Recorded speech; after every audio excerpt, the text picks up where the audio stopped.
Alors maintenant, on va parler du Shabbat, le septième jour, qui est en fait le joyau de la création.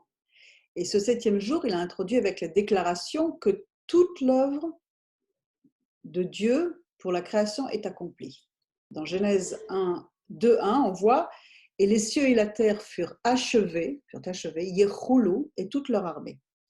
Le mot qui est utilisé là, Yechoulou, ça signifie terminer, entièrement terminé, mais c'est également la racine du mot qui forme le mot outil, un cli, un outil, un récipient, quelque chose. Et le Midrash nous dit, de même, tant que le monde était désolation et confusion, l'ouvrage des cieux et de la terre n'était pas visible. Mais une fois la désolation et la confusion extirpées du monde, Tovabo, la réparation de tous les mondes, l'ouvrage des cieux et de la terre apparut. Et un outil, Kli, en surgit pour l'orfèvre. Et là, il nous cite le verset, les cieux et la terre devinrent des outils, tel est le sens des mots, ainsi furent achevés les cieux et la terre. Midrash Rabbah. Alors la création donc apparaît est en fait un outil pour que le créateur puisse se dévoiler et pour qu'on puisse comprendre quelles sont la grandeur de ses œuvres. On le voit par exemple dans le psaume 19, il nous dit « Les cieux racontent la gloire de Dieu et l'étendue annonce l'ouvrage de ses mains ». Et c'est la même racine qui est à l'origine d'un autre mot, qui est le mot « languir ». Comme on voit dans le psaume 84.2, « Mon âme désire et même elle languit kalata, après les parvis de l'Éternel ». Alors Rabbi Chaim Ben Attar, alors Chaim nous explique que lorsque Dieu a terminé son œuvre, il a mis à l'intérieur de l'homme une langueur, une aspiration à revenir à l'unité de départ, à revenir à cette lumière qui était initialement et qui a été mise en réserve pour les justes, comme on le voit dans les études, et cette langueur peut même aller jusqu'à une consomption morale, comme on le voit dans le psaume 136, qui nous dit « Mon âme attend le Seigneur plus que les sentinelles n'attendent le matin, les sentinelles n'attendent le matin. » On aspire, notre âme en tout entière aspire et languit après le retour de la Shrina. Alors le Midrash nous dit encore qu'il y avait donc un commentaire, il raconte un commentaire entre donc, des rabbins et qui dit que ce roi avait bâti une chambre nuptiale, il l'avait décorée, ornée de fresques et de peintures, mais il manquait quelque chose.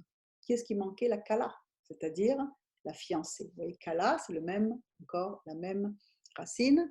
Et de même que manquait-il au monde? Le Shabbat, même chose. Il manquait la kala dans le palais et il manque le Shabbat pour couronner la création. Alors les rabbis dirent, parabole de ce roi qui se fabriqua une bague. Qui manquait-il? Un sceau. De même que manquait-il au monde? Le Shabbat. Alors on voit également, on dit dans la tradition que le Shabbat, il y a une seconde âme. C'est comme si on avait deux âmes. C'est pour ça qu'on mange de doubles portions, qu'on mange bien, etc. Et cette âme, cette seconde âme, est une âme qui est à un niveau supérieur, qui languit et qui désire s'élever vraiment vers le Créateur. Elle désire retourner dans l'unité. Alors ce septième jour, c'est là où justement on peut goûter les prémices de ce que sera un jour le Shabbat éternel, Yom Shekulo Shabbat, comme on dit dans la prière pour terminer le repas, un jour où tout entier sera Shabbat. Et le but de tout ça, c'est d'être dans sa présence, de servir l'Éternel, de se réjouir et de raconter ses merveilles. Et c'est la même chose.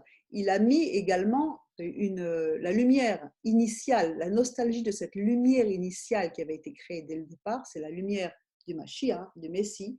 Et pareil, nous soupirons après la révélation du Mashiach. Et on voit dans Jean 17, 24, il nous dit « Père, je veux que quant à ceux que tu m'as donnés, que là où moi je suis, ils y soient avec moi, afin qu'ils voient ma gloire que tu m'as donnée, car tu m'as aimé avant la fondation du monde. » Il nous a élus avant la fondation du monde pour que nous fussions saints, irréprochables devant lui en amour.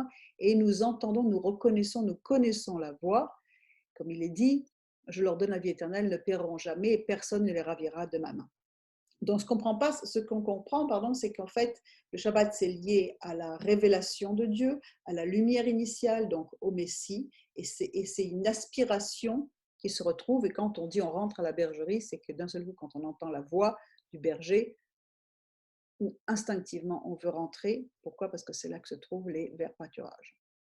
Alors quand on honore ce jour spécial qui est le Shabbat, qui est donc le joyau de la création, l'homme témoigne que Dieu est le créateur du monde. Il donne un témoignage, il atteste devant. Il rend donc honneur à Dieu et à cette lumière qui était initiale. Donc, c'est une façon de proclamer sa foi et de proclamer au monde entier, oui, je crois. C'est pour cela qu'une des fonctions premières du Shabbat, c'est d'affermir et de renforcer sa foi. Le Shabbat est également un signe. C'est un signe, par exemple, il est dit dans Exode 31, 17, c'est un signe entre moi et les fils d'Israël, à toujours. Car en 6 jours, l'Éternel a fait les cieux et la terre, et le 7e, il s'est reposé, il a été rafraîchi. Donc ce mot signe, en hébreu, c'est le mot hot. Hot qui est Aleph, Vav, Tav. C'est un signe qui est entre Israël et l'Éternel. Pourquoi? Parce que c'est un signe qui fait que le monde entier puisse reconnaître que Dieu a choisi un peuple pour pouvoir faire opposer son nom afin qu'il proclame son nom sur la face de la terre et qu'il y ait beaucoup de disciples. Comme on l'a déjà vu dans la première partie de l'étude, ce signe hôte, c'est donc également le signe du Messie. On le retrouve dans le verset Ésaïe 7,14 qui nous dit « C'est pourquoi le Seigneur, lui, vous donnera un signe hôte, et voici, la Vierge concevra, elle enfantera un fils, vous l'appellerez Emmanuel, Dieu est avec nous. » Et on retrouve la même chose, on retrouve une allusion donc à ceci quand on voit dans Luc 2,12, quand il est dit « Et ceci en est le signe pour vous ». Si on parlait en hébreu, si c'était écrit en hébreu, on lirait « hôte », c'est que vous trouverez un petit enfant emmailloté et couché dans une crèche. Donc le Shabbat, c'est le signe du Mashiach, du Messie. C'est un jour où on se libère de toutes les contingences matérielles pour qu'on puisse justement faire preuve d'une foi abondante en disant « j'arrête et lui il fait ». Il s'est reposé, moi je me repose. Pendant que je me repose, lui continue à travailler, puisque la nature continue à être, et le cours des choses se déroule, mais nous, notre fonction, c'est de proclamer le nom de l'Éternel en ayant foi que le Dieu invisible va pourvoir à tous nos besoins. Donc, ce Shabbat, justement, nous montre également que nous ne sommes pas des esclaves. Pourquoi? Parce qu'à l'époque, les esclaves n'avaient pas droit au repos. Tandis que là, nous ne sommes plus des esclaves. Nous sommes justement libérés et libres de ne pas craindre le lendemain, libres de choisir que Dieu va pourvoir, libres de croire, libres d'affirmer qu'il est vivant. Donc, c'est un sceau d'appartenance à l'Éternel.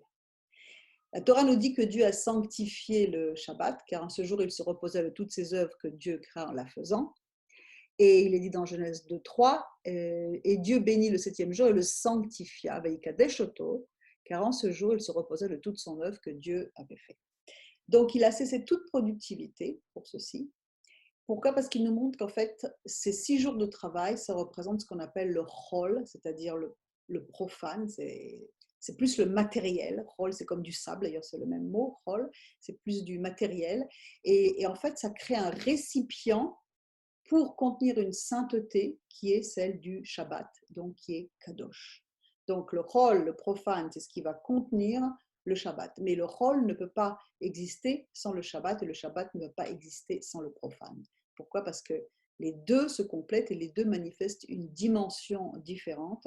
Donc il faut que les 7 jours de la semaine puissent être le récipient de tout ce qu'on a emmagasiné et reçu le jour du Shabbat. Et donc les deux vont ensemble. Et c'est la première mention de la sainteté dans la Torah, c'est avec le Shabbat. Et Kadosh, ça veut dire mis à part, c'est-à-dire qu'on est mis à part, on est différent, on manifeste une essence divine différente, une réalité différente, un monde supérieur différent. C'est la première donc mention de sainteté dans la Torah. Elle est liée donc au Shabbat qui amène une Gdusha qui lui est propre à lui. Et c'est pour ça que lorsqu'on célèbre le Shabbat, on devient exactement comme ce qui est dit comme l'Éternel, l'essence de l'Éternel, puisque dans Lévitique 11,45, il nous dit « Car je suis Hachem, donc l'Éternel, qui vous ai fait monter du pays d'Égypte, afin que je sois votre Dieu, et vous serez saints, Kdoshim, car je suis saint, Kadosh. » Donc la même chose, on obtient une essence divine supérieure, on a accès à un monde supérieur différent, on goûte à une autre dimension spirituelle lorsque l'on rentre dans le Shabbat avec foi et avec délice. Alors, ce Shabbat possède vraiment cette essence de Dieu. Hein. Adam et Chava ont été créés juste avant le Shabbat et ils ont justement reçu cette tâche, cette fonction d'amener le sacré dans la vie de tous les jours. Et c'est justement à nous, c'est à l'homme qu'il incombe de faire connaître le sceau sacré de Dieu dans tout l'univers. Parce que le Shabbat, c'est un univers de paix également. Et on le voit donc dans le verset quand il nous dit Genèse 2:2, et Dieu eut achevé au septième jour son œuvre qu'il fit, et il se reposa au septième jour de toute son œuvre qu'il fit. Quand il est dit qu'il se reposa, ce sont les mêmes lettres que le mot Shabbat. Vaishbot, Shishbot, Shabbat sont les mêmes lettres. Ça signifie se reposer, s'asseoir, Yeshiva, Lishbot, etc. Et en fait, c'est un jour de repos justement, de tranquillité, de délivrance. Le repos par Dieu contient, justement, c'est cette essence qu'il faut bien comprendre, c'est que le Shabbat, c'est vraiment le Shabbat, parce que ça contient l'essence même de Ishbot, du repos. Donc c'est bien en ce jour-là qu'on peut accomplir tout le but de ce Shabbat et toutes les bénédictions qui sont reliées. Alors que donc, on voit que la semaine donc, de 7 jours, tout ça, bon après vous avez tous ces détails-là qui sont dans l'étude, hein, je ne veux pas tout vous développer là, mais vous avez toutes ces choses, mais qu'il faut savoir que également la racine du mot Shabbat, c'est également la racine du mot shuv, c'est-à-dire revenir ou faire tshuva, ce qu'on appelle en français mal traduit,